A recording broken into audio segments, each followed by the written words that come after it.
Oklahoma Gardening is a production of the Oklahoma Cooperative Extension Service as part of the land grant mission of the Division of Agricultural Sciences and Natural Resources at Oklahoma State University, dedicated to improving the quality of life of the citizens of Oklahoma through research-based information.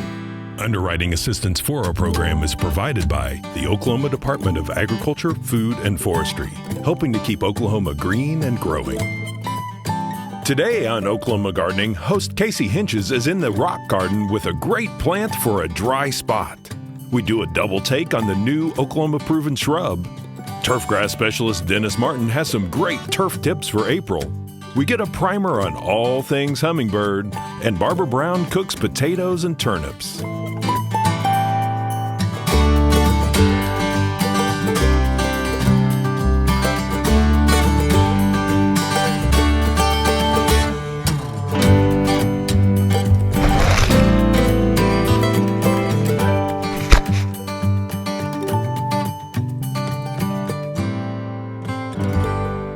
Many gardeners in Oklahoma have harsh, rocky soils to contend with and drier conditions than what we would like. Well, this myrtle spurge is one plant that will not shy away from that environment. In fact, really thrives in that condition. You can see it has these beautiful yellow bracts that come out in early spring, and being hardy from zones 5 to 9 and a prolific reseeder, we know it's guaranteed to return each season for us. Now, these yellow bracts give way to a bluish green foliage that is underlying, and it's the foliage actually kind of spirals around the stem, so it kind of creates a neat geometric shape in the garden. It has no major insect or disease problems and is actually tolerant of deer and rabbits as well. This plant will reach about a height of 5 to 8 inches, but it kind of colonizes and it makes a nice cascading effect over the rocks that might be around it. This is definitely a tough plant, but it's delicate enough to soften even the harshest rock garden.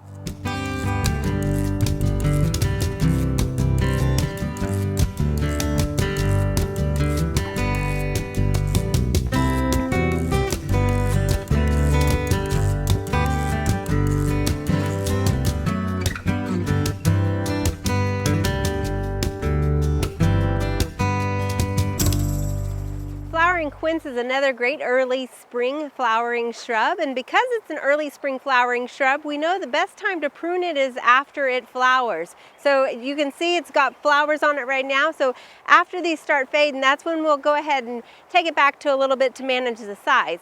Now typically it will reach maturity about 4 to 5 feet high and wide, as you can see. Because it has dense shrub growth, it makes an excellent plant for wildlife, especially birds, to kind of take shelter in throughout the different seasons. Now, this particular quince is actually one from the Double Take series, which is a popular series because it does not have thorns and it will not produce the quince fruit that you often see. It also has these lovely double flowers on here that almost resemble a camellia. Once the Double Take series is established, they're also pretty drought tolerant as well.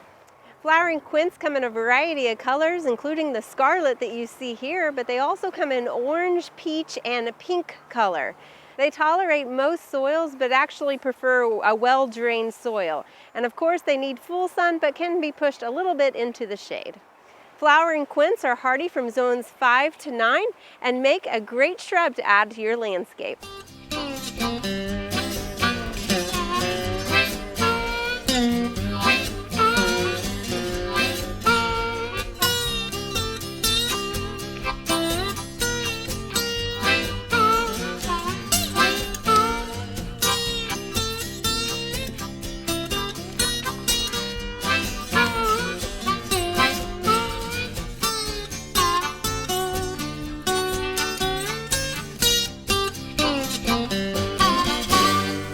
In late March to early April, our Bermuda grass will start to green up in Oklahoma. It's quite variable from year to year. In fact, some years it's mid-February, and then other years it'll be late March to early April.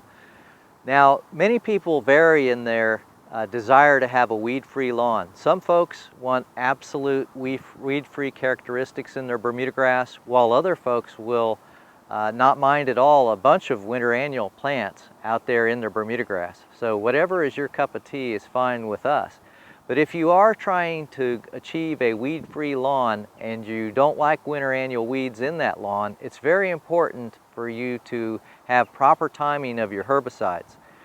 In this segment, we're showing you the effect of a winter annual post-emergent application from a Roundup type product plus a common broadleaf post-emergent weed killer. If you are going to target weeds, it's important to do this in the late December through January or even early February time period. Out of respect for the beneficial insects, you shouldn't be waiting until the April time period when the henbit is all out in flower and the beneficial insects are in there pollinating, because then you could expose them to the herbicides that you're applying. So if you want to look out for our pollinators at the same time as having a weed-free lawn, we want you to make that application more during the winter before the flowers, the wildflowers in the lawn are all out with their flowers and you've got the pollinators on there. So think about that as a best management practice when you're shooting for a weed-free lawn. One of the benefits of the winter annual post-emergent treatment is to save folks up to 5 unnecessary mowings in the spring that are done simply to mow winter annuals. And the Bermuda grass at that time, when we're just breaking dormancy, is not requiring an actual mowing. It's the winter annuals that are. So if you want to save yourself up to 5 extra unnecessary mowings, go ahead and use that winter annual post-emergent treatment. At this time of year, when an area has been treated with a broadleaf herbicide, within about 48 to 72 hours after treatment, you'll see these curling symptoms of the susceptible broadleaves. The technical term for that is epinasty, and that shows you that the herbicide is producing an effect on the target weed. And these herbicides mimic hormones. They're usually auxin type herbicides, and that shows you that you're getting activity from the herbicide on the susceptible broadleaf plant.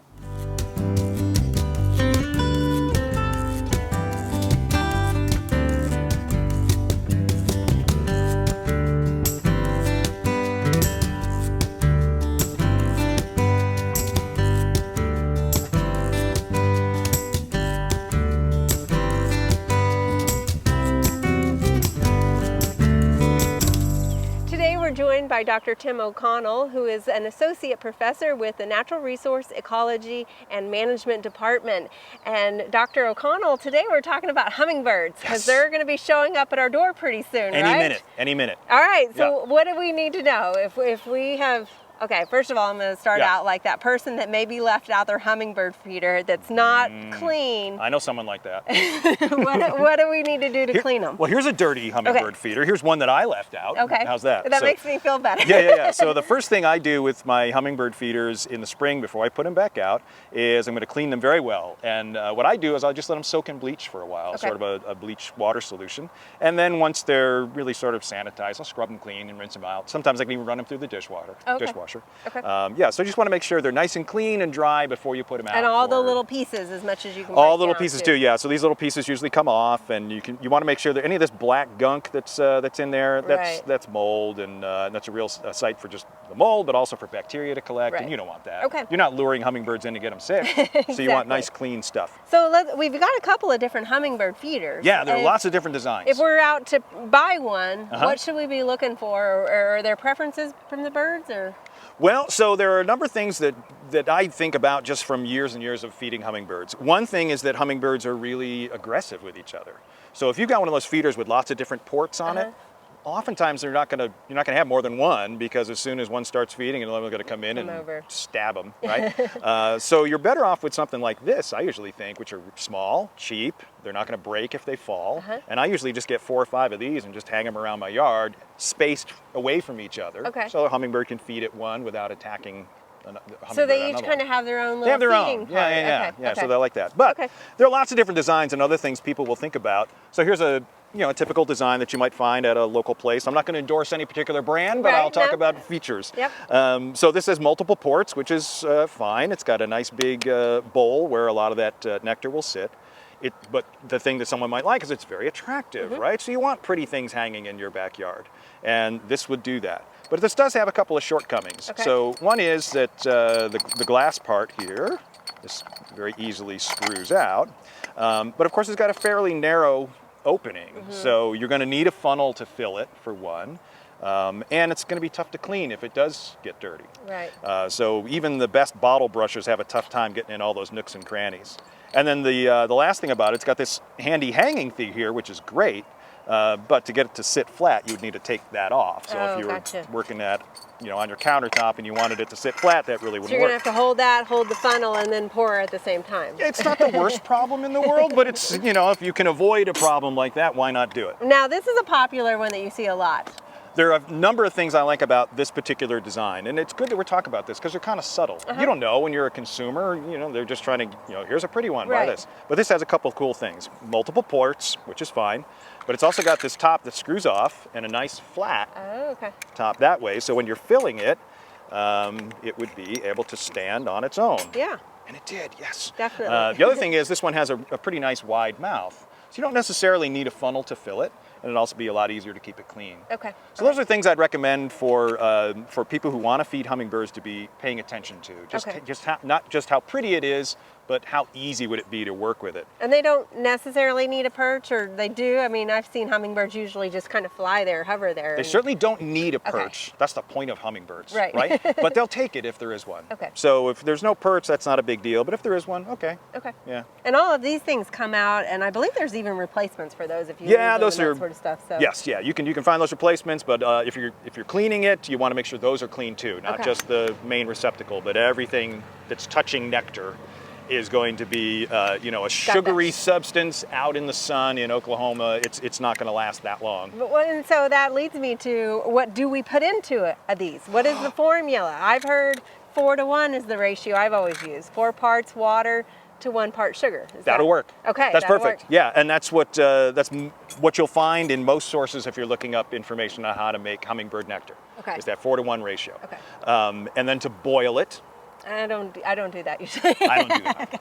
Okay. I really don't know. I stir, let it settle, stir some more. Is that just so long as it's dissolved. That's what I do. Okay. And the reason I do that, because I don't know anything in the literature that says that any hummingbird has ever gotten sick from unboiled nectar. Okay. It might be true, but I've not seen it. But also the nectar in our flowers is not boiled. Right. So they're exposed to the elements and can pick up bacteria anyway in nature. So the more important thing is just keep an eye on your feeders and don't leave that nectar in there for more than a few days at a time. Okay, that was going to be my next question. Yeah, even before it starts to look nasty, just sort of change it because anyway it might take a while. If If you've just started attracting some hummingbirds, you don't have a lot. It might take a week or so for this to go down, and you should have changed it by then. Yeah, probably, especially if it's hot. Like every 3 or 4 days, even if they're not, sucking it dry, take it down, clean it out, and that's why it's so important to get one that's easy to clean, so it's not such a chore for you. Yeah. Because if it's a chore, you're not going to do it. You're going to leave it up from last fall. Well, and that's what I don't even fill mine up all the way, because I kind of, you feel like you should, but if you know they're not going to, why put it out there? Maybe store it in a refrigerator if you if you make some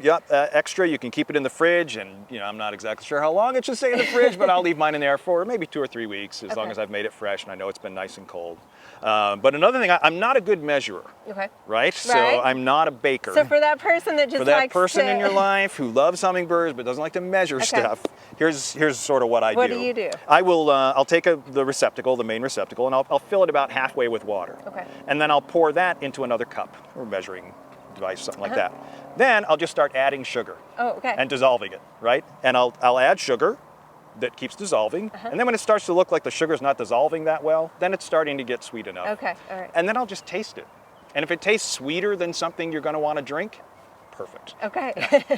So we definitely like it sweet. Now, the one thing we've talked about with all of this is we've talked sugar and water. Sugar and water. Nothing else, correct? Nothing else. Yes. Hummingbirds, don't give them honey. Okay. Some people think, that's a shortcut, right? Yes, yeah. Don't give them honey. It's sweet, right? It's sweet. They should like it, but they don't. No, it's not good for them. Okay. And I think the problem is they will take it if it's offered, and it's really not good for them. Okay. So yeah, no honey, no food coloring. Yes. They don't need it. Natural nectar isn't red. The flowers are red. So as long as there's something red on your feeder, that'll be plenty to draw them in. They've got really good eyesight.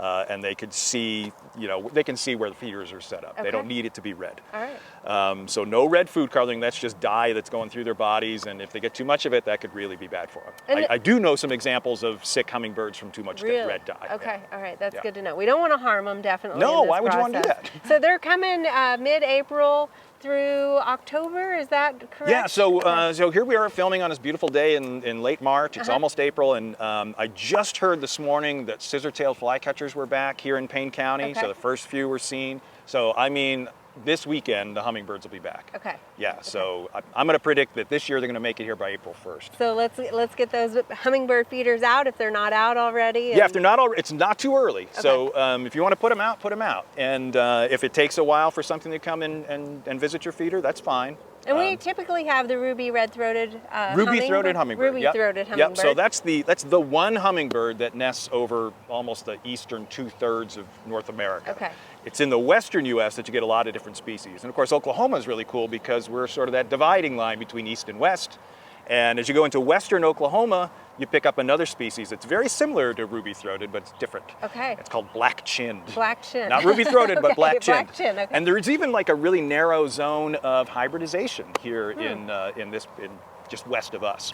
All right, so it's pretty cool. West of here, we should maybe be looking for those. And Yeah, are they going to yeah. stay there, or are they just migrating through? No, they do nest. Yeah, Okay. yeah, they nest. So they're here. When I say something nests, that means it comes here in the spring. It's here all through the summer. They have their babies, and then they take off sometime in the fall. Okay. Most of our hummingbirds are long-distance migrants. So right now, what's happening? Like tonight, there are hummingbirds on the Yucatan Peninsula, right? And they're all pumped up and they're ready to fly. For their long flight. For their long flight. So when the sun goes down, they're just going to start flying northwest. They take off at night, huh? Take off at night, Red-eye fly flight. all through the night, and it takes them 18 hours.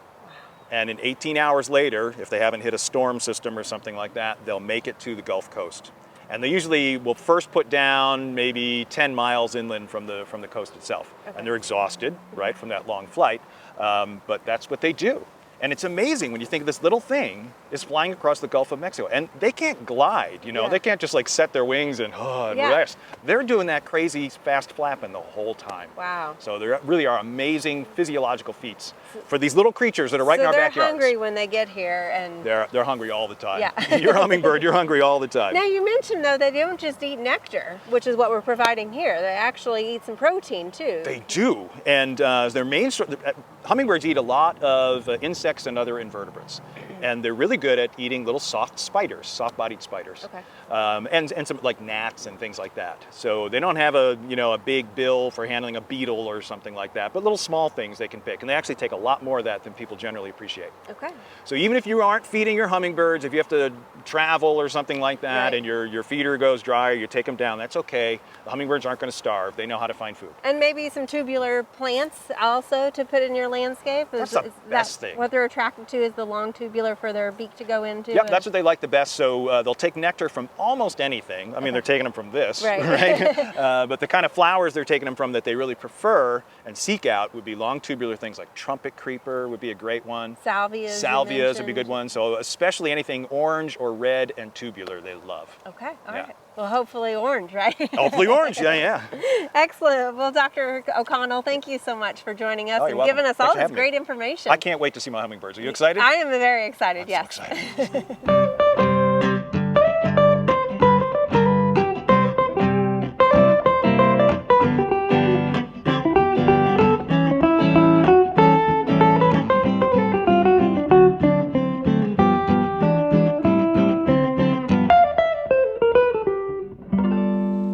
Today we're doing mashed potatoes and turnips, and it's as a result of some family who traveled to Great Britain and the United Kingdom and had that combination there, came home and told me they loved them, and so we're trying to recreate what they had.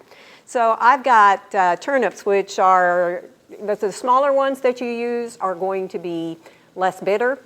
They're also going to be less bitter if they're new. So you can put them in the refrigerator for 3 to 4 days to a week. But after that length of time, it doesn't mean you can't use them. It means that you're going to have to make some adjustments in how you cook them in order to eliminate some of the extra odors that are going to be produced. So I've cut these, peeled them. They're real easy to peel. The peel is very thin. Cut them into about 3/4 inch cubes.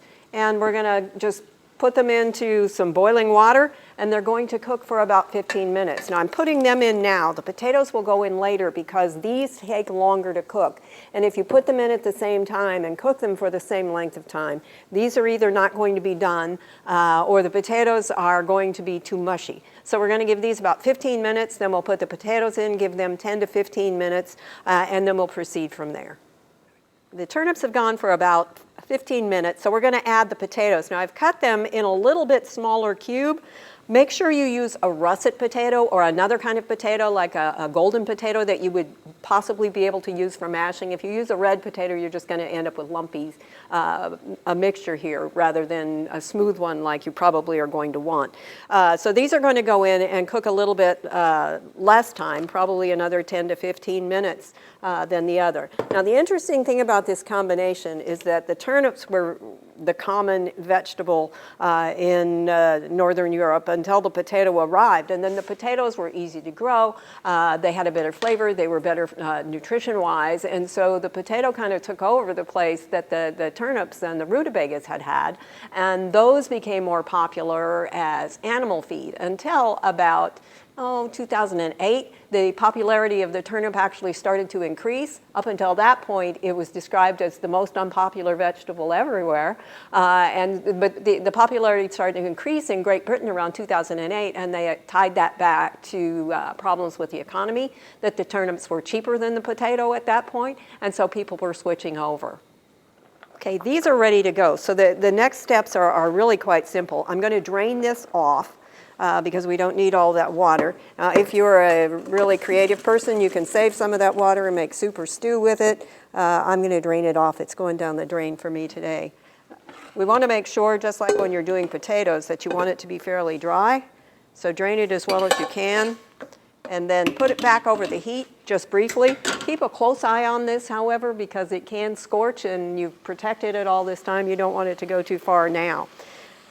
Okay, I can see a lot of water in there, so we'll let it go a little bit longer, but I'm going to shake it from time to time, just make sure we're all good.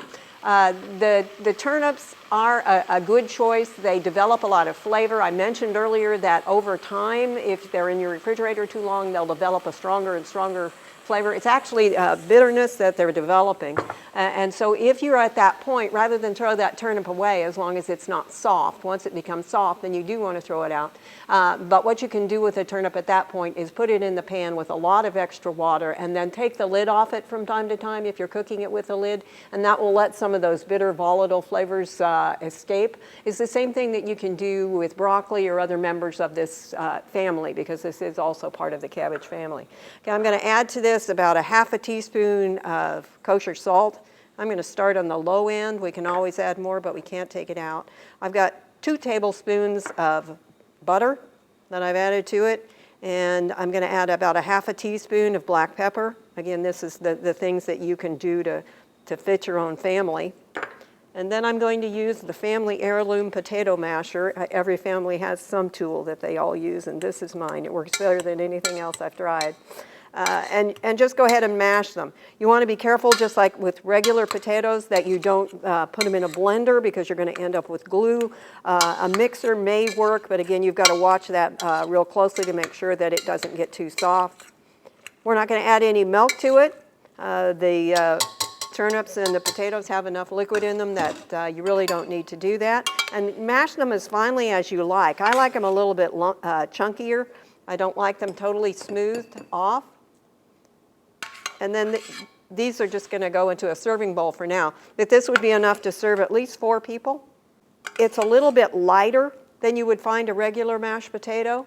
It's got a little bit more moisture. It's got fewer calories because you've got the turnips in there taking place of some of the potatoes. So this is a nice thing that you can do for a change of pace.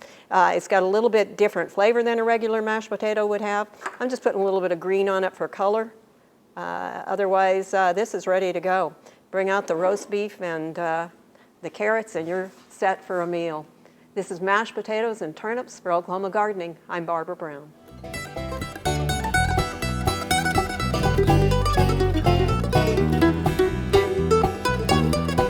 There are lots of great horticultural events this time of year.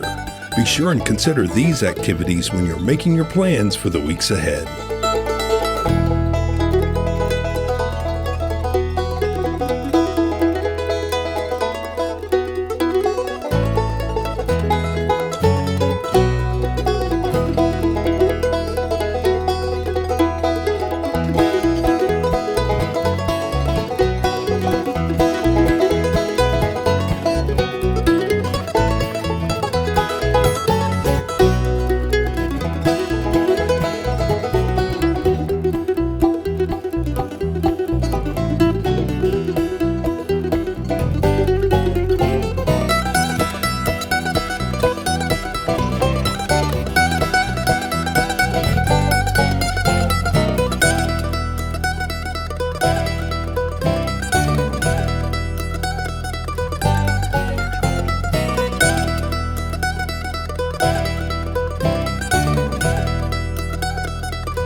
Next week, Casey plants tomatoes in our straw bale garden.